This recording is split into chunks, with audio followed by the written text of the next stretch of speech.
Hey everyone, welcome back to another episode of Dead Rabbit Radio Classics, where we take a look at a classic episode with some behind-the-scenes information, and I'll be honest, I got some really interesting things I want to say about this episode. I have not listened to this episode since it was recorded 5 years ago. This episode came out in April of 2020, so constantly talking about the pandemic, talking about the lockdowns. That's how early it was into the COVID-19 lockdowns. Remember that? Remember all that? So that gets mentioned a lot of times on this podcast. I mean, we were a month into the whole... the COVID-19 had been spreading around since November, December of 2019, but by March, that's when it really hit home, literally. That's when people were locked in their homes, so it's a blast from the past to hear all that. But, I don't want to give too much of an intro because I got a lot of stuff to say in the outro. I want to expand a little bit on some of the stuff I talked about, and let's go ahead and get started. So here we go with episode 434, Pulgasari, North Korea's monster movie made at gunpoint. A true crime story reminds you why you are happy to be isolated from others. A small town in Indonesia finds an interesting way to enforce their quarantine. And then we kick off North Korea week with the story of Kim Jong-il. In the 1970s, he really wanted to make a Godzilla knockoff. How do you do that in communist-controlled North Korea? You kidnap an entire film crew. Today on Dead Rabbit Radio.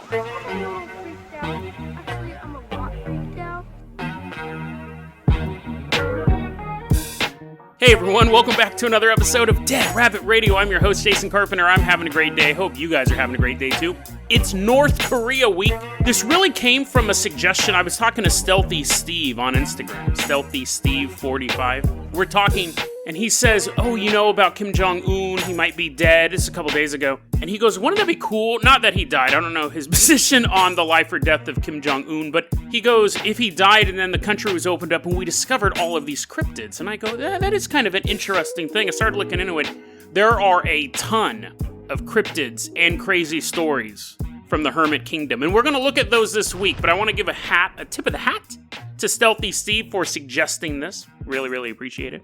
Then we have to say thank you to our legacy Patreon, someone who supported the show for a long time, William Bertels. William, thank you so much for supporting the show. Really, really means a lot. You are going to be our captain this episode. If you can't support the Patreon, that's fine too. Just help get the word out about the show. That helps out a lot. Our numbers are growing because of you guys. Really, really appreciate it.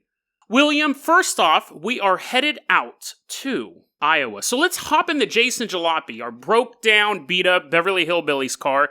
I'm sitting in the rocking chair on top. That's an old reference. It's a super old reference. Maybe you guys saw the movie in the 90s with Jim Varney. But anyways, even that's an old reference. I'm in the rocking chair. William Bertels is driving, and you are seated somewhere in this rickety old car. We're leaving behind Oregon. We're driving out to Iowa.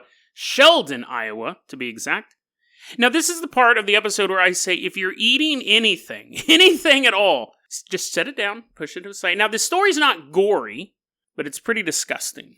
March 13th, 2020. It's a very, very recent story. Right before the entire world went into lockdown.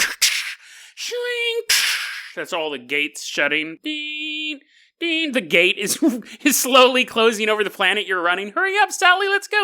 You have to do a barrel roll. Everyone's in quarantine. So, anyways, we're all hopefully very safe. All of our loved ones are doing well. Hope that is the case for everybody. But it really depends on who you get quarantined with, right? You could have been quarantined with, with a practitioner of the dark arts, constantly trying to sacrifice you. You're like, coronavirus, take me away. This guy's coming up behind you with one of those daggers that you buy at Hot Topic that's all wavy. I don't even know what those would be good for, other than dark art ceremonies. Can you really, cut cheese with them? Actually, it's a good segue. It's a good segue for this story I should be talking about. March 13th, 2020, so very recent. We're going to the Northwest Iowa Community College. Tell me that doesn't sound super innocent, right? Has the words Iowa in it. North. Good things always come out of the North, like the Union Army and Santa Claus. And then community college. Community, a bunch of people together, and college is where you learn. So, a little etymology lesson from Jason Carpenter today. Northwest. Oh, and West is the best. West Coast, West Side. So it's all perfect. Northwest, Iowa Community College. There's 4 young women sharing a dorm. I didn't even know community colleges had dorms, but maybe in Iowa, maybe it's so quaint down there, they allow it. Community college dorm. We have Lindsay Ann Cundiff. She's 20. We have Kyla Elaine Kastner. She's 19. We have Ellie Thompson. She's 20, I believe. And then the victim. The unnamed victim. Now, this is definitely a story where if you were the victim of this, you wouldn't want it to get out. You wouldn't want this to get out. So this unnamed victim, they're all living together. Now, there must have been, this again was pre-quarantine. So luckily, this is gross that it happened, but it's better that it happened when you could do something about it. Because if this had happened March 18th, March 20th, you're kind of stuck. Those 3 girls, Lindsay, Kaya, and Ellie, have a problem with our unnamed protagonist. We will call her Samantha. We'll call her Samantha. So Samantha is sitting there, and there must be some bad blood between Samantha and the other 3 roommates, right? Because this type of thing doesn't come out of nowhere. I used to live with this girl back in Davis. There's a long story how I ended up there, but I ended up living with this girl, and when I moved in, there was a bag of rotten potatoes just sitting in the kitchen. Now, this is like my first day here, and I'm like, what's this? She's like, don't touch the bag, don't touch the bag, don't touch the bag. Go, why not? And she goes, because. So, she had previously lived in this apartment. It actually was a dorm. I wasn't a student. I was breaking. Anyways, long story short, I was living in a dorm with this girl, and she had previously had 2 female roommates. And she said, don't touch the bag, don't touch the bag. And I go, why not? And she goes, because that bag, the first day I guess they all moved in together, that bag of potatoes appeared in it was a full grocery bag full of nothing but potatoes. And it appeared in the kitchen. And it's just sat there unattended for like a day or 2, but then one of the girls goes, hey, who bought all these potatoes? And none of the 3 girls admitted to buying the potatoes or carrying them in. But they all blamed each other for the potatoes. They all were like, you need to move the potatoes. I didn't buy the potato. This went on for so long that the potatoes began to rot.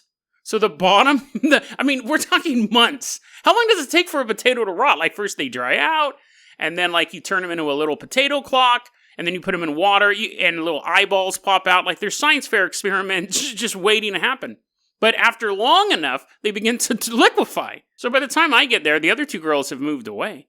Stephanie still won't move. I wasn't going to say her name, but Stephanie still won't move the bag of potatoes. Because the friends are coming, the quote-unquote friends, the roommates are coming back at the end of summer. I was there for the summer. So I moved the potato. I go, what? She tells me this long story, and I'm just kind of looking at her, and I go, I'll move the potatoes. But when I picked the bag up, it was like starting like all soaky at the bottom. Like it was starting to melt. Like it didn't if I remember correctly, I had to get it in another bag because I kind of picked it up and it was starting to bleh. But yeah, and like the floor was kind of messed up for a while with potato mold. Anyways, I learned a very important lesson. I was in my 20s. Women are filthy. I always had an idea that women were as filthy as men because I had been a janitor and I'd gone into women's restrooms and I'm like, what Cthulhu level horror was defeated by Constantine in this restroom? This is disgusting. But maybe it's just an off day. I've learned over the years women are just as disgusting as men. Anyways, so sorry I revealed your secret identity, Stephanie, but she's a great roommate and a great friend. That potato story, as an aside as it was, is nothing compared to what Samantha deals with. Let's get back to this true crime story. She's having bad blood with her roommates. Her roommates decide, we got to get back at her. Now, none of them want to go to the store to buy a bag of potatoes, right? You got easier things to do. You're going to use the tools that are available for you. And what happened was, there was some grated cheese that Samantha would use on her food. Maybe she ate a bunch of pasta. I think that's the only time you eat grated cheese. But these girls thought it would be hilarious if they took the dried skin. Okay, this is where you can start fast forwarding if that's too much of a trigger for you. They took the dried skin off of their feet. You know how your heels get all dried and cracked? Mine do it all the time. And they peeled off pieces of their dried feet and put it in the shredded cheese. And then sat there and waited And when they're buying her extra pasta, they're like, hey, look, we bought you all of this, like, noodles, and here's this designer sauce from Whole Foods. They're, like, making it, they're cooking it, have a fan blowing the smell. She's, like, floating on the smell waves like a cartoon towards the spaghetti. Oh, but you need this Parmesan. So anyway, she did end up devouring human foot flesh, dried human foot flesh. Now, this is one of those crimes that nobody should have ever known about, right? You do it, and then 10 years later, when you're drinking wine with your buddies during your book club / reason to drink wine with your buddies, you go, oh my God, there was this girl in college who, like, was insanely lame. And then we decided to, like, peel the flesh off of our feet, and we put it in her Parmesan cheese. Oh my God, Kaya, you're so awful. I know. That's when you tell that story. But yeah, so she found out these 3 girls are being charged with assault. And I can almost guarantee whether or not they'll probably face like 30 days probation or something like that. Community service. They are going to be sued into oblivion. The lawsuits that they would face from Samantha, this unnamed woman, psychological impact. Maybe you've now developed a taste for human flesh and you're having to spend every night in the sewers with your chud allies looking for new dried feet to eat. And then every day you go to the law office and you say, I need to be reimbursed for the time that I spent in the sewers, plus these clothes I've ruined on human feces and blood. Let's go ahead and move on to our next story. William, fire up the Carbonocopter. We're headed out to Indonesia. Now, we talked about Indonesia last week. They're actually having some pretty interesting ideas on how to deal with this whole quarantine thing, because people don't want to be quarantined, right? It's against human nature. So, in Indonesia, last week I told you that they were having people dress up as ghosts and walk around. Now, there's a little town in Indonesia called Sragen. Sragen, Indonesia. That's a pretty dope name if that's how you pronounce it. Probably not. Sragen. That's kind of cool, too. Anyway, Sragen, Indonesia is this little town, and what happens is a bunch of people are leaving the capital, Jakarta. A bunch of people are leaving major cities to come to Sragen to hang out. Now, they don't like that because they're trying to keep a clamp down on this whole COVID-19 thing. So, you're fine, you're coming to town, whatever, but you got to be quarantined. Well, people are coming to town and just kind of goofing off, messing around. They're wrestling. They're like, hey, let's wrestle in this infected water. Splash, splash, splash. Let's wrestle in the sweat of people who've previously had this disease. The city, this is their title, the Sragen Regency Head. And then, I think this is the name. I don't know if this is still the title, but Kustanar Untung Uni Sukawati. Mrs. Sukawati, she said, this is ridiculous. We have all these out-of-towners coming over here, wrestling around in the tears of coronavirus victims. It's disgusting. It's gross. I think some of them brought in some quote-unquote Parmesan cheese, and they're trying to get us to eat it. Hey, come here. Come. So, what they did was they invented a new way to quarantine people. There are some abandoned houses in the area that local legend says is haunted. This is 100% true. She said, I want you to find the scariest, hauntedest house that no one's currently living in and prepare it for short-term jail. People were like, that's an awesome assignment. Who would say, nah, I'm busy this week? I'd be like, yes, ma'am, I'll totally do that. Get all my ghost hunting equipment. They did. They found the spookiest house in the area that locals it's been abandoned for a long time and people said it was haunted. They started arresting people who were breaking quarantine, putting them in the house for 14 days. There's been 5 people who've been trapped in that house now. And in the house, they have it so you have your area, and then there's like a 6-foot on each side barrier, and then there's someone else. So it's not like they're just like, go in there and die of the disease. Like, they have it set out so you won't be contagious to others. But still, you're trapped in a haunted house for 14 days. But anyway, so yeah, there are currently 5 people who have been locked up in this house. And then after the 14 days, they're free to go. They're like, oh yes, they put on their little wrestling unitard. They see the shimmering pool out there of the coronavirus sweat. They're like, been waiting for this. And then runs and jumps, and it's like freeze frame, credits roll. You know what's funny about this story? And I have this, I've always thought about this. I'm surprised no one's ever done it. I'm sure some B-movie company's done it, but zombie movie, zombies are chasing the humans go in a house is haunted. And it's funny, I have that thought so much, and I watch a ton of zombie movies. Just watched a movie last night called Primal.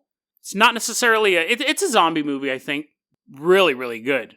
Really, really good zombie monster movie. It's called Primal. I watched it on Hulu. Check it out. Stylized. The first 15, 20 minutes, it's like cabin fever. And then once it starts, it doesn't stop. It's super stylized. It's very, very well done. Like, there are certain scenes you're like, whoa, that was a really cool camera trick. Like, what they're doing. Very, very inventive monster movie. Dead Rabbit recommends Primal. But speaking of, like, when I'm watching a zombie movie, a lot of times, like, they're in the house and they're, like, nailing boards up on the walls. And I'm like, dude, what if a ghost popped out right now? Like, I'm always thinking that. A zombie movie, they go into the house and then, like, there's a little poltergeist activity. First, they think, like, the other survivors are taking the food or moving something. Hey, where'd you put my machete? I knew not to trust that guy. No, it's okay, Barry. It's okay. Keep an eye on him. Because paranoia is already high because a bunch of strangers are in a house together. But then little things are... Wouldn't that be an awesome movie? That would be an awesome movie. But anyways, James Wan, I know you listen to this podcast, one of my longest listeners. Make that movie. What could we call it? I literally spent 5 minutes trying to figure out a name for the title of the movie, but I did come up with the tagline. First, they were hunted. Now they are haunted. What? And then I just came up with titles like Death House or Abandon All Hope or Dead Residents. I don't know. You come up with a movie title, James. Jimmy is what I call him during our Hollywood meetings. Let's go ahead and move on to our... Now that I've pitched my movie of the episode, which is becoming quite a segment on this show. Quite common.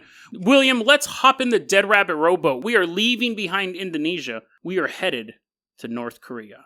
Now, we're going to have to go under the cover of night. It's not the easiest country to get into, but we do get in. We're all wearing all black ninja clothes, and we're sneaking through the jungle and or forest. I don't know what the ecology is over there, but we are there. And we're also headed back in time. Now, again, hats off to Stealthy Steve for giving me the idea for this and many more episodes this week. In Korean mythology, and the thing is, we have a lot of blends between Korea and China mythology because you had the Three Kingdoms era, where you had these Korean kings taking over large swaths of China and then cultural mixing and everything like that. So Korean Peninsula, China are very, very closely related. So we have myths and legends that cross the border. So that's nothing abnormal. And one of those legends is the story of the Bulgasari. The Bulgasari. It's basically, imagine a dragon that didn't breathe fire and wasn't a huge fan of gold. So, not necessarily a dragon, but it was a monster, and it didn't love to hoard gold. That wasn't what it looked for. It loved to devour iron. Which is funny because, let's say you're a dragon. If you are a king or a wealthy man in Europe, a dragon is very fearsome for you. It's there to destroy your means of wealth. Without the gold, you're a peasant. Bulgasari is the same thing in Korea and China because you needed the iron to work. So this was a creature that was a direct threat to everyone, but especially peasants, because they're using farm implements made of iron. Something goes missing, the Bulgasari ate it. Says the man who has a bunch of iron, like, underneath his bed. Sure, it's not comfortable to sleep in, but he has all the hose that he needs. So, this creature would walk around and would eat iron, and iron was a mainstay of the agricultural industry. You needed it. But it wasn't always considered a bad creature. Even though it would do that, it would do some good. This is interesting, because this creature that is actively destroying their means of life was also considered a protector against nightmares, which, to be fair, having all my farming implements destroyed is a living nightmare. Like, he eats all that stuff, and you're just, like, looking at your farm, all your crops are dying, and you're like, at least I sleep well at night. As long as I don't think about my starving children and my own starving self.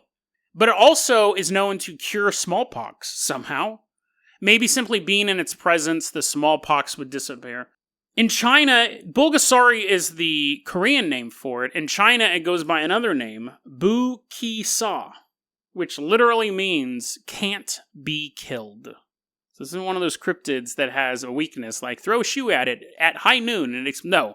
This thing, when it's coming into your town, it's eating all your iron. You won't get smallpox, and you'll have a good night's sleep. It will eat all your iron. There's nothing you can do to stop it. Completely impervious to damage. Now, there is a legend that these things can be stopped if you find a magic amulet. which is not doing anyone any good when it's headed towards your town, right? But now we're going to flash forward to the 1960s. I actually thought this story was far more well-known. I've been talking to a lot of people about this because I've been really excited to tell this story. And I was talking to Sabine, I was talking to my little brother. I go, have you guys ever heard this story before? And they're like, no, I never heard of it. I actually am shocked. I thought this was way more popular. So this is 100% true. In the 1960s, there was a South Korean director named Shin Sang-ok. I don't think it's pronounced okay. I don't think anyone actually has their last name okay. But director Shin Sang-ok, he was a prolific film director for South Korea. He made over 100 movies, made some dramas, made some fantasy horror films. He's an award-winning director. But as time goes on, his career started to go down. And that's just a normal thing. He had a wife named Choi Eun-hee. And she was one of the most popular actresses of the 60s and 70s. It'd be like if Steven Spielberg was dating Meryl Streep, right? But, 20 years ago. It'd be that same thing when they were both at the top of their game. So, you have this award-winning, famous director. You have his wife, who's a award-winning actress, one of the top actresses in South Korea. But his career starts to crumble a bit. Her career kind of stalls out. They are going to get a divorce. They're separated. Things just aren't working out for either of them. Again, such is the way of the entertainment business. Kim Jong-il, the father of Kim Jong-un, the current, assuming he's still alive, the current leader of North Korea. The guy that I grew up with, not literally. I wasn't like, hey, Kim. I wasn't like his neighbor, but when I was younger, that was and Kim Jong-il is the one in South Park, not South Park. Kim Jong-il is the one in World Police, World America Team Police or whatever. Team America World Police, whatever. He's in that. So he was the original boogeyman along with Saddam Hussein. And Muammar Gaddafi and all those. Those are the ones that I grew up with. It's funny because they're all dead now. But when I was growing up, those are the faces you saw on the news. And Ferdinand Marcos was up there. There was a bunch of boomer supervillains and we really don't have those anymore. We had Osama bin Laden, but that guy that Trump nuked, that ISIS head, I didn't even know that dude's name. It used to be in the 80s, 60s, 70s, 80s, we had all of these Legion of Doom dudes, right? And you had, it's weird. Yeah, Muammar Gaddafi, all this stuff. But Kim Jong-il was one of those. But before he was president, he was being groomed to become president of North Korea. He was the head of North Korea's movie industry. It was government run, obviously. Huge movie buff. He had a collection of 15,000 movies. Now you go, that's nothing. I have that on my hard drive. In 1970... physical copies of 15,000 movies. That is an achievement. I would say most libraries didn't have that many movies. If they collected them at all back then, they weren't considered the treasures they are today. But he's watching North Korea's making these movies. He's making these movies in North Korea and they suck. And it's interesting because he comes to this conclusion. North Korea at this point was basically founded in 1945 after the Japanese were pushed out of the country. Soviet Union took over the north half. America took over the bottom half, allied themselves would probably be a better term for it. But so since 1945, it had been communist North Korea. Now we're in the 70s, and Kim Jong-il is going, dude, our movies suck. And what's interesting is he comes to the conclusion, the reason why movies in other countries are better, because, quote, they have to earn money, unquote. He realized that the capitalist system of making movies, you had to make a good movie to get people to come to the theater to pay for the movie. And if the movie sucked, they wouldn't pay. You wouldn't get the word of mouth. They had to pay. Now, they were watching movies from other countries, but obviously the big thing, France had an issue with this too, back in the early 2000s. I don't know if this is still the issue, but they're like, we're getting all this Hollywood garbage over here and it's changing our country. We don't want to be America. We want to have French cinema, so they put a cap on it. Again, I don't know if it still exists, but for a while, France had a cap on it. Only 10% or 20% or whatever percent of movies shown could be from America. The rest of them had to be from France. So North Korea was like, yeah, we can keep showing these American films, these movies from other countries, but it's changing our way of life. So how do you fix it? Kim Jong-il, huge movie fan, really, really wants to make really good North Korean movies. Specifically, he wanted to make award-winning films. He wanted his movies to win international awards, but he realizes that all of his people suck. They don't know how to do it. They don't love cinema as much as he, and they are not in it for the money, which drives competition. Choi Eun-hee gets a call one day from a businessman asking if she wanted to help set up a studio. She had actually helped set up Shin's studio, and it was actually called Shin Studio. So she had actually helped set that up. So she wasn't just a pretty woman he was married to, business partner. But anyways, they'd been separated for a while now. A businessman says, would you like to help us set up a studio? And she says, yeah, sure. Goes to meet with them, gets kidnapped. She's taken to North Korea. She meets Kim Jong-il, and he's like, I'm a huge, huge fan of yours. I love your movies. So nice to meet you. Again, she just assumed this was a business meeting. Now she's in another country, and it's very, very clear to her she's not a guest. She's a prisoner. But he takes her around to all of these like fancy dinner parties, the opera, and all these things. He's wining and dining her in North Korea, showing her a good time. Back in South Korea, Shin is sitting there. He's trying to raise funds for a new movie. Because he still wants to make movies. He's just having a hard time getting investors. And he hears something through the grapevine. Choi, his wife that he's separated from, no one can get a hold of her. She's gone missing. So he starts to look for her, making some calls, figuring out what the police know, trying to figure out who this businessman could have been that she had this meeting with. And through the course of his investigation, he gets kidnapped, taken to North Korea. At that point, Kim Jong-il, hey dude, huge fan. I love your movie so much. And Kim Jong-il was very passionate about film. Like, he knew what he was talking about. And Shin's like, that's great and all that you're a huge fan of movies, and my movie specifically. But one, where is Choi? And two, I get to go home, right?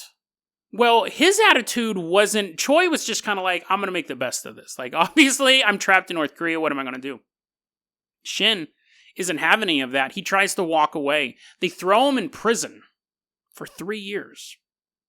And then finally, Kim Jong-il lets him out, introduces him to Choi, says, here's your wife. She was here all along. Choi finds out that she was bait. She wasn't even the main target. Kim Jong-il wanted Shin. And at this point, Kim Jong-il says, okay, here's the deal. You guys are going to be our movie industry. You're going to make the movies. You're going to star in them. And we're going to win us a whole lot of awards. Now, what do you do in that situation? This isn't like, one, you can't say no. Two, the dude's been in prison for 3 years, right? But what's interesting is Shin and Choi realize, and I know I'm using their surnames as their first names. I apologize for that, but Shin and Choi both come to the conclusion. They're like, first off, we got to figure out a way out of this situation. Secondly, we got to make movies until then. And thirdly, and this was interesting because I hadn't thought about this, but this would have been the political ramifications, and this is them both thinking ahead. When we do escape, no one's going to believe that we got kidnapped. Because both of their careers were not doing so good. And then all of a sudden they appear in North Korea and they're making movies for the government of North Korea. If we escape, and we will, no one's going to believe that we were kidnapped. People are going to think that we actually came over here to make money and stuff, or whatever they get paid in. People thought we were going to get paid in Parmesan cheese and we were going to bring it back. So they begin secretly recording conversations with Kim Jong-il, where he admitted, oh yeah, guys, we're such good friends now. Remember that embarrassing thing where I had to kidnap both of you, but look at us now. They recorded that and kept that. And that's very, very important. I wouldn't have thought about that, but they were thinking ahead. They started making movies for Kim Jong-il. They made 7 in total in North Korea. And the last one is the most important one as far as this topic goes. And we'll get to that one in a second. But after the 7th movie was made, and their movies were revolutionary. One of their movies was called Salt, and it started off with a Bible quote. And that was the first time in North Korean cinema you ever had a Bible quote. But usually there were quotes from the founder of the country back in 1945. The country, I mean, it's funny to think that country has such a heavy presence in world politics. North Korea has been around for like 70 years. But the founder of the country, Kim Jong-il's dad, they'd have quotes starting with him. The first kiss in North Korean cinema was in one of Shin's movies. But anyway, so they make the 7th movie, and they are winning awards.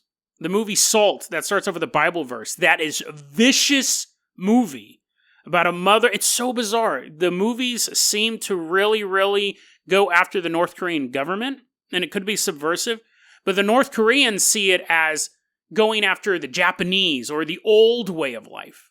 Salt is about this. First off, this Bible quote's hilarious. I've never heard this quote before. Quote, "You are the salt of the earth, but if the salt loses its saltiness, how can it be made salt again?"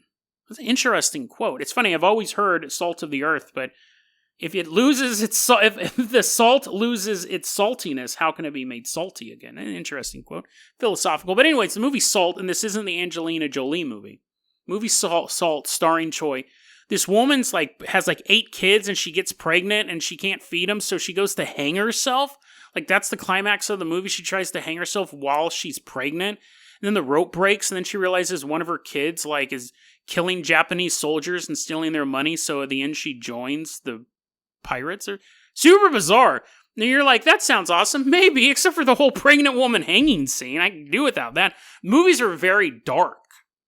And it was made to be look how horrible life was before we took charge. But anyways, they make their 7th movie, and we'll talk about that in more detail, because it's hilarious, and I watched it.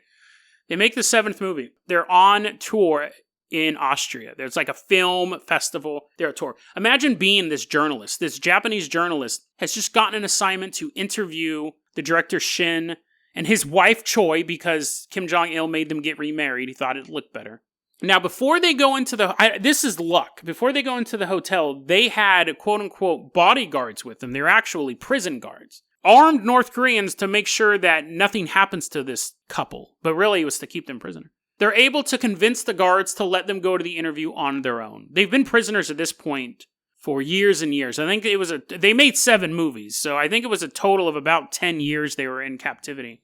They are able to talk their way out. The guards are standing outside the hotel. They go to the interview. They sit down, the journalist, he's probably going to ask questions. What was the best scene in that movie? Did you guys ever have a hard time working it? Just pop culture questions. Is there ever going to be a Funko Pop of any of your characters, a hanging salt bobblehead? Probably thinking he's going to ask some ridiculous questions. They walk into the interview and they go, "Do you have a car?" "Yeah." "We need to go to the U.S. Embassy now. We've been kidnapped by North Korea. You need to help us escape." And at that point, the Japanese reporter looks at him and goes, "Let's go." They just all get up and they sneak out the hotel. They get in a car. Now, at this point, the North Korean guards realize, wait a second. The car's driving by. They're giving him the finger. The guards are like, whoa, whoa, whoa. Why'd you do that, Shin? That wasn't subtle at all. You're supposed to wear a disguise. I wanted to do it. The guards get in a car, and there is then a daytime high-speed chase through the city of Austria, ending at the U.S. Embassy. Shin and Choi hop out of the car, run into the embassy, which is now U.S. territory. I'm assuming that the Japanese journalists did as well. The North Koreans are like, "This is Austria, baby." They're just beating up the journalists. "What are you going to do, America?" I would have went and hung out there for at least a while, right? The North Koreans pull up. There's nothing they can do. At this point, they step onto embassy soil. It's an international incident and all that stuff. Now, Shin and Choi, South Korea was like, "We don't believe you. We think your career was falling apart. You went over there to make some money. You defected."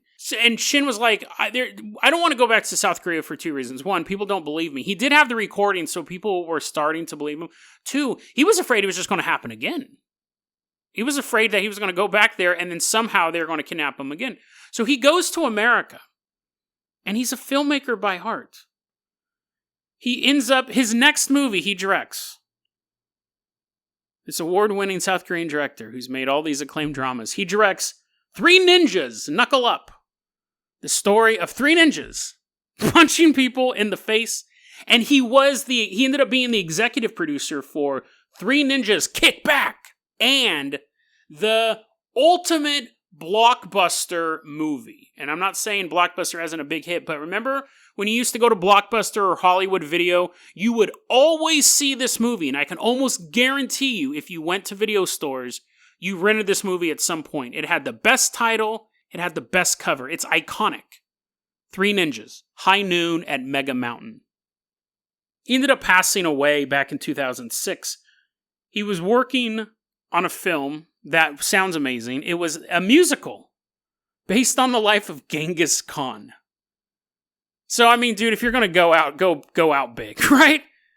He'd been working. He ended up going back to South Korea. Kim Jong-il had his name removed from all the movies. He felt absolutely betrayed that this person he kidnapped and forced to work for him would escape. But anyways, he ended up passing away before he could finish his musical. And then Choi, she passed away in 2018. And that was almost a national day of mourning in South Korea. She was such a hero, such a beloved figure. So, I know this episode's running long, but I want to talk about the last movie he made to wrap this all up. It was a movie called Pulgasari. Pulgasari. See, not only did Kim Jong-il love movies, he loved Godzilla movies. More than anything. Loved monster movies. So, the last movie, and again, Kim Jong-il thought he was going to be around longer. He didn't know this was the last movie, but the last movie he ended up making was a movie called Pulgasari. It's the story of a group of peasants in old Korea, where it's kings and warriors, and then you have a peasant class. And the peasant class is supposed to represent, again, the modern North Korea. And the king is supposed to represent capitalism, all of the wealth and all of the trappings of wealth.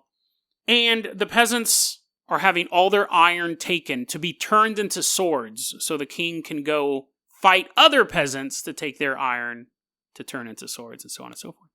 But there's a blacksmith in town who refuses to go along with the plan, and he's being starved to death, and his daughter is throwing rice into the cell so he can eat it, and he goes to eat it, and he goes, no, I'm not going to do that. And he takes the rice, he forms it into a little monster. He has a little monster in his hand, and he goes, please, gods of the heaven and the earth, don't let my people suffer such injustice. How can this go on?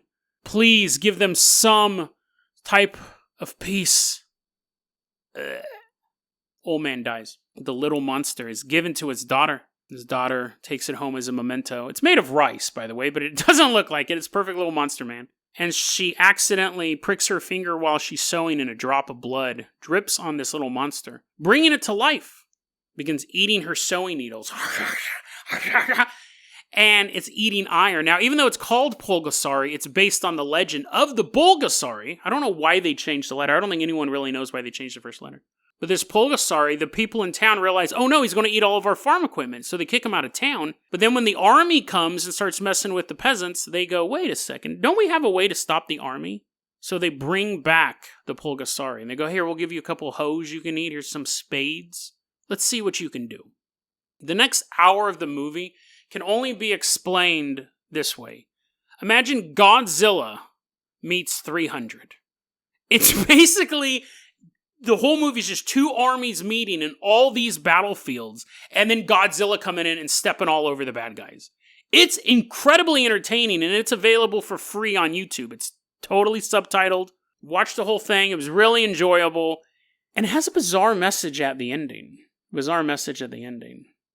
Because at the ending, the peasants win with the help of the Pulgasari. But now the Pulgasari is hungry, so it turns back to the peasants and wants to eat all of their farming implements. Now they're feeding it. And they go, the young daughter who has a connection with this beast goes, we can't keep feeding the Pulgasari. We're giving it the stuff we need to survive. How can we keep doing this? And they go, well, we owe it to him. He helped us. Now we have to help him. But they're destroying their livelihood. She goes to the monster and says, I know how this is going to end. We're going to give you all of our iron, and you're going to get stronger, but we're going to run out of iron. So we're going to have to invade other countries. With you at our side, you can't be defeated. And you'll eat all of their iron. And then we'll invade another country, and another country, and another country, until we have taken over this world. But you have devoured all of the iron. That's not a world that I want to live in. It's interesting because you can look at the monster, the Pulgasari, as a force of capitalism that devours the labor of the people and requires the entire world to be taken over by one government simply so this creature can continue to eat. Or some say that Shin made the Pulgasari a critique of the North Korean government. that no amount of power will ever satisfy a dictator.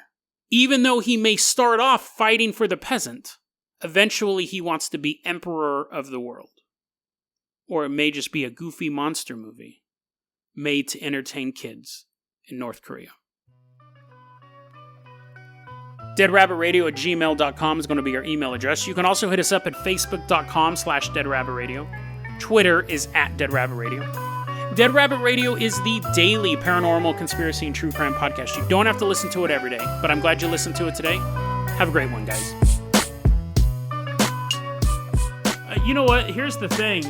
Like I said, hadn't listened to this episode in 5 years. I had always remembered the idea that North Korea made a monster movie. I had remembered that. I remember watching it on YouTube. I remember, 5 years later, I still remembered that. And so I thought this episode was more about the monster movie. When I was listening to it, I completely forgot about all the backstory with the kidnapped director. And when I was talking about the movie Salt and all that stuff, I was like, what? I don't remember any of this. To be honest, I'm recording this 2 minutes after just listening to the episode. And I think you can tell from the sound of my voice, I love this episode. This might actually be my favorite episode of Dead Rabbit Radio. Now, what's funny is it is wonky. It has some of the cringy jokes that I would have edited out. I think that last story, the story about Pulgasari, it's one of the best stories I've told. Now, again, it's not so much in my delivery of it. It's just such a fascinating story. And I look at this episode, I go, it was 30 minutes long. I told 3 stories. The first story was absolutely disgusting. About halfway through, I didn't remember it, but I go, I bet you they're going to put something like dried flesh or something in the Parmesan cheese. I could kind of tell where that one was going. The idea of isolating people in a haunted house, super funny as well. And originally when I was taking notes, when I listen to these episodes, I take notes. I go, I'm going to look up to see if those people ever did get sentenced for putting because it's 5 years past. When we're covering the story, they just gotten arrested. And now we're 5 years later. I put in my notes, I go, let's see if they got charged. But after hearing that Pulgasari story, I was so excited to talk about it that I didn't look that up. I'm assuming that they did get charged. Maybe the charges were dismissed. I don't know if they were sued into oblivion or any of those predictions that I made. But I'm not patting myself on the back. I'm not saying this is the best podcast ever or anything like that. But the story itself, that Pulgasari story, was so awesome. That director and his wife being kidnapped at gunpoint and then their escape. I didn't remember any of that. So it was really cool to be listening to the podcast 5 years later and being thoroughly entertained. What's funny is that as I was listening to this, I go, this episode is 30 minutes long. My episodes now are 45 minutes long. Could I have told the Pulgasari story and taken more time to tell it? I don't think it would have been any more effective. This one, there's not anything I don't think I could have added to it. I think it had everything in it, and I told the whole story in 15 minutes. And it's making me wonder, am I taking too long to tell stories now? Part of the thing is that the episodes, I like them to be about 45 minutes long. And I don't like to ramble. Trust me, I edit a lot out of the stuff that I say. But I'm like, should the episodes be 30 minutes? Should I, like these current episodes? Because I can definitely cut stuff out. I don't know. It's just one of those things that I keep thinking it on the back end. Like, I like the new stuff. I like the pacing. I think it's less whiplashy. In these early episodes, I'm like bouncing around super fast. Honestly, if I edited this episode like I edit new episodes, it'd probably be about 5 to 10 minutes shorter. There'd be a lot of jokes that were left on the cutting room floor. But mostly in the first 2 segments. That last segment, man, just nice and tight. This might be one of my and it's one of the few episodes that I remember what it's about to this day. What a fantastic story. The other thing I wanted to talk about, I don't want to pat myself too much on the back, because again, it's not so much what I did, it's the story. That's a dope story. And I wish more people knew about it. I would love it if a Mr. Ballin or a Mysterious Universe covered the story of the Pulgasari. I would love it if Wendy Goon covered the story of the Pulgasari with a bigger audience to get this story out. They don't have to mention me. They don't have to reference me because this is all public information.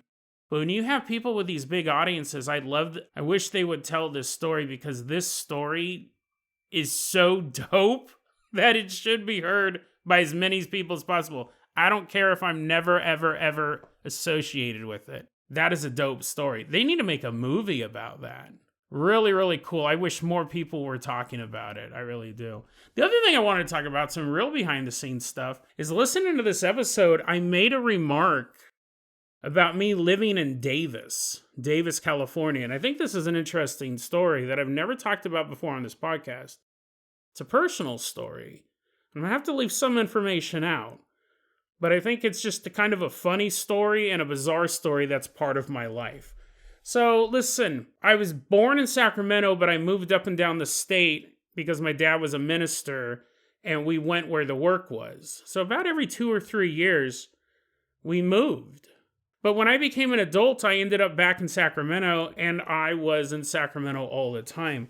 Davis is a city that's probably about 30 to 45 minutes outside of Sacramento, but it's almost a completely different world because it's a college town. And I'd never really been to Davis. So how did I end up there? Well, what happened was, again, I'm going to have to leave out some of the details, but in short, this is what happened. There was a guy who got pinched for transporting drugs. He got arrested for transporting drugs, and I was introduced to this guy. Now, I knew that he had been arrested for moving drugs, and that's a 5-year minimum prison sentence. It was a federal, is what he was facing. I couldn't understand why he was out on the street. I couldn't understand why he was sitting in my house. But a friend brought him over, and they were talking to me about an opportunity. I'm not a dummy. I understand that if you're facing 5 years federal time and you're sitting in my living room with a business opportunity while you're quote-unquote awaiting sentencing, there's a pretty high likelihood that you are looking to get other people arrested to lessen your own sentence. I'm not an idiot. And what happened was, I realized that some of the people that I knew and trusted in Sacramento, over time, alliances fray, friendships stop meaning as much, and I felt like I was getting set up. I felt like I was getting set up by a guy I don't know, because I didn't know this dude, but also by my friend who was introducing. Now, there's a chance that my friend didn't know that he was part of this setup, but there's a chance that he did. And things were getting real hot in Sacramento. I realized that I didn't have the same, what's the right word? I didn't have the same pathways that I used to have. I didn't have the same pull that I used to have. I realized that for the first time in my life in Sacramento, I had more adversaries than I had allies. I had some real good friends, some lifelong friends, sure. But as time went on and they moved away and started their own lives and kind of grew up, some of the alliances, some of the people that I had depended on were no longer accessible, but my enemy list kept getting larger and larger. So I disappeared. I just left Sacramento and moved to another state. I didn't tell anyone. I just vanished. And I went to another state, and I was there for probably about 6 weeks. And I remember, I just left everything. I left where I lived, I left my work, everything, because I was getting too hot. Too many enemies and not enough friends. So I left the state, and I had, around the same time, bought GTA 3 San Andreas for the PlayStation. It's like, oh man, I'm so glad that life's over. Now to play a virtual representation of that life. I disappeared. I went and hung out with some people that I knew in another state, and I sat there, and I didn't have a job, so all day long I just played GTA 3, and I was there for weeks and weeks. And then finally I beat the game. This is weird. I mean, it's just the way it worked out. I beat the game, and I go, I got to go back. It's time to go back. But I wasn't ready to head right back to Sacramento because I didn't know what I was walking into. I mean, the last time I was there, people were trying to set me up for stuff, right? So, without telling anybody, not even my closest friends, I flew back into Sacramento, but I got a place in Davis, which was close enough to Sacramento that I could kind of keep my eyes and my ears out to see what was going on, but also far enough away that I didn't have to worry about anything. Also, nobody knew I was back. But how do you go to Davis? It's a college town, right? At this point, I wasn't in college. I didn't have a job. I just basically vanished, and then I came back, right? It's not like I changed my identity or anything like that, but I came back. And what happened was, back then, I'm sure they still have them, but they were definitely more popular back then, and this would have been in the early 2000s. This was all a long time ago.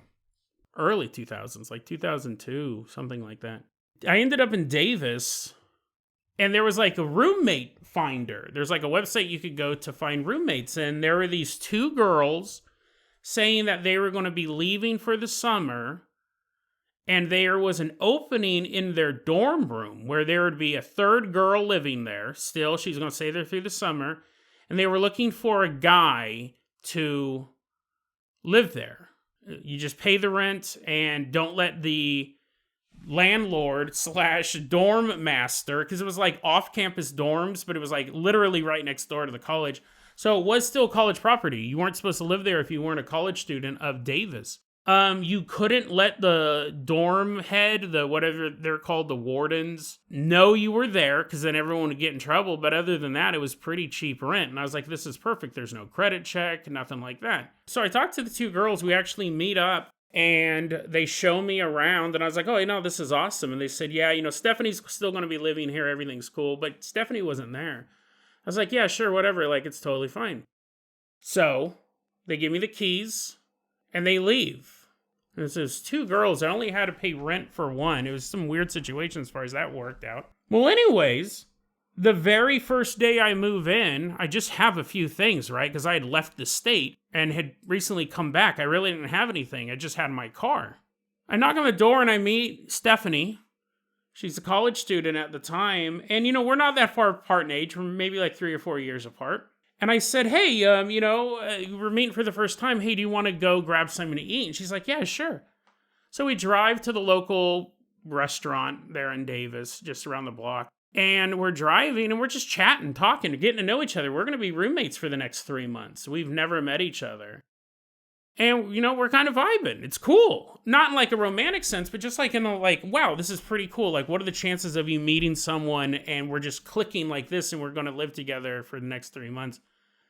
We just realized, this is going to work out. This is going to be cool. And as we're driving, she goes, so how do you know? I forgot what the other two girls' names are, but let's call them Natalie and Joan. She goes, so how do you know Natalie and Joan? And I go, oh, I don't know them at all. I found them on a website. And I'm driving, and I see her tense up. But I don't ask why. I don't say anything. I don't ask why. We go out. We eat dinner. We head back to the place. I throw my futon or whatever I had down on the floor of the spare bedroom and go to sleep. And, over the next days, weeks, we deal with the bag of potatoes. We get to know each other better. Everything's 100% cool. We start hanging out, having fun. Well, after about a month and a half, she goes, I got to tell you something, Jason. I got to tell you something. And I go, what? What's going on? Is everything okay? She goes, yeah, everything's totally fine, luckily. But my two roommates screwed me over royally. I go, what do you mean? And she goes, I obviously was nervous about getting a new roommate that I didn't know, who wasn't a college student. And they told me, oh no, it's totally fine. We know Jason super well. We've known him for years. He's a really cool guy. He's totally okay.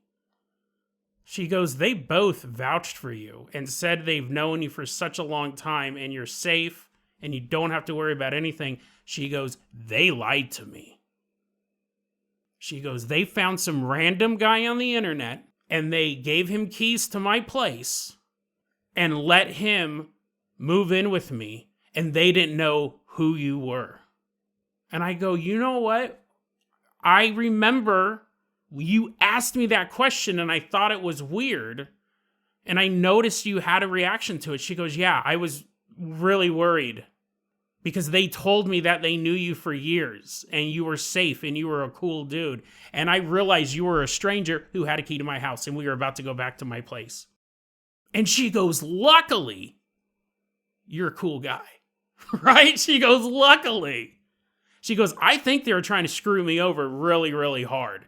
I think, because see, they did all, none of the three girls got along, but those two girls particularly did not like her. And that was the whole thing with that bag of potatoes.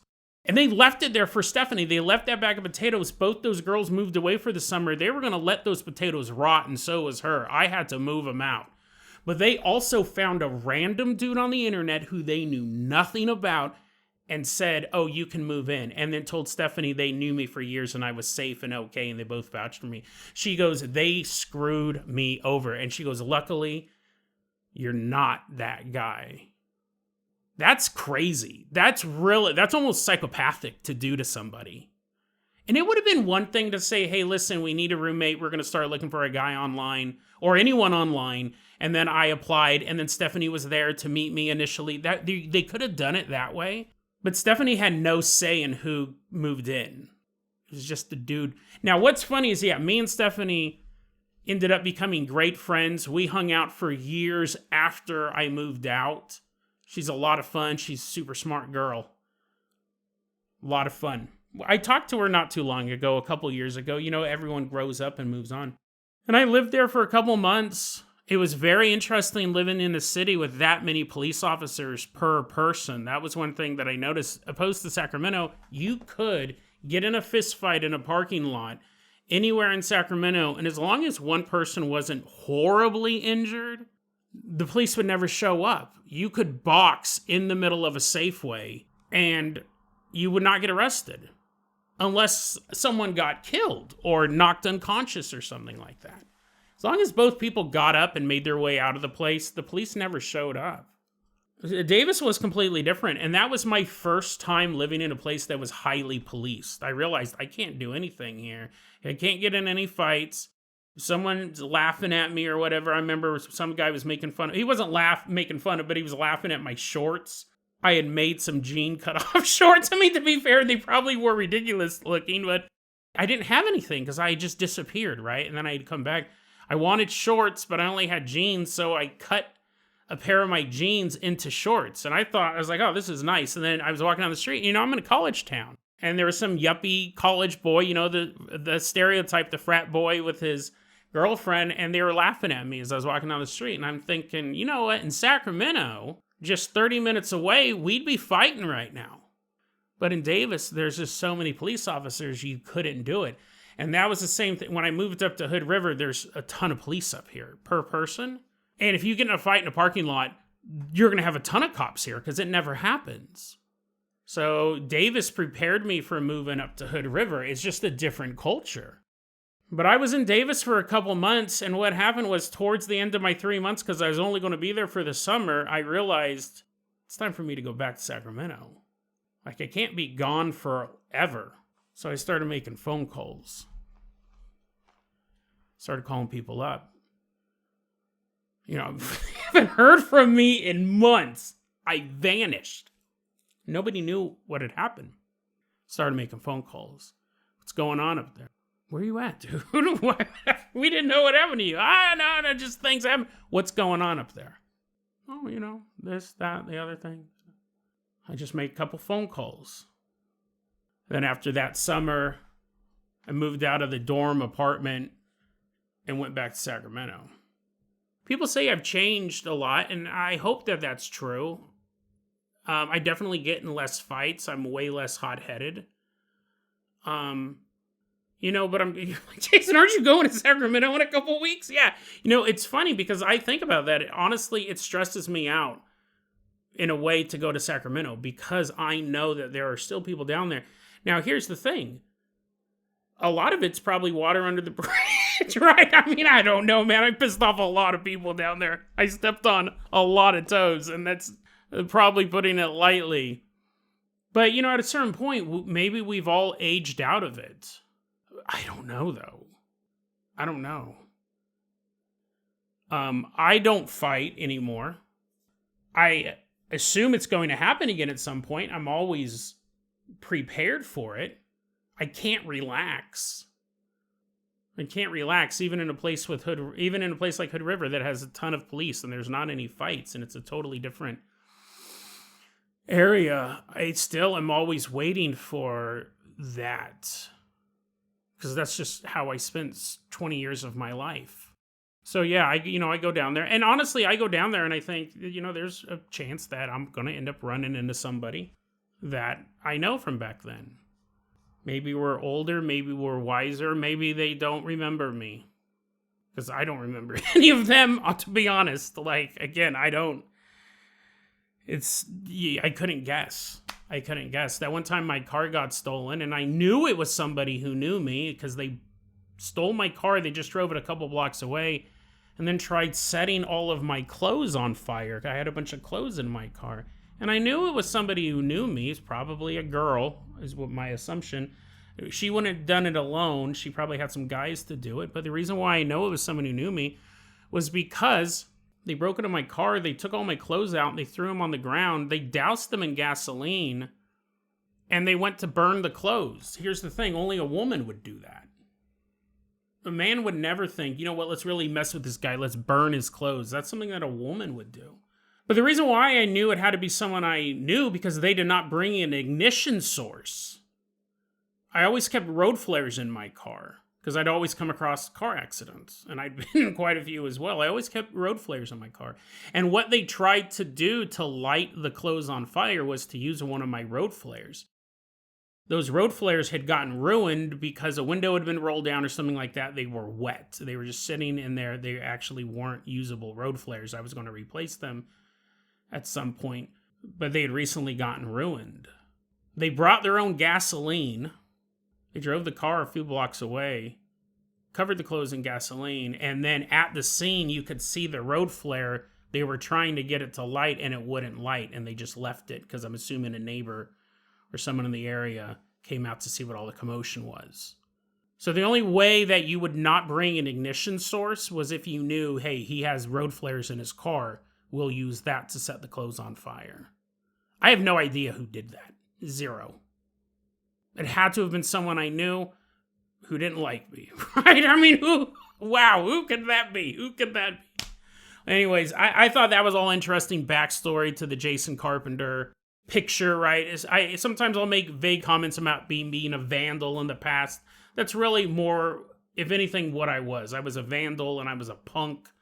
It was stuff like that. I wasn't some sort of high-level drug dealer, or I wasn't pimping on the side or doing anything like that. I was just a punk who's constantly getting in fights.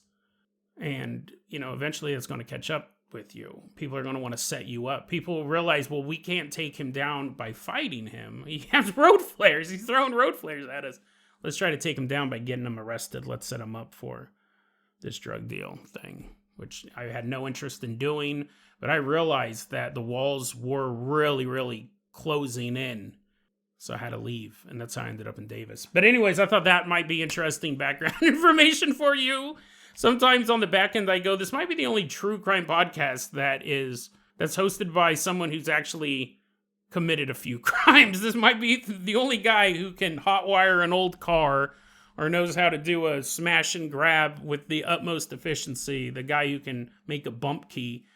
This might be the only podcast hosted by a guy who allegedly did those things. I didn't do any of those things. What are you talking about? I never made a bump key. Why would someone even suggest that? I've never been in a fight in my life. Anyways, I thought that was all interesting. That was some Jason backstory.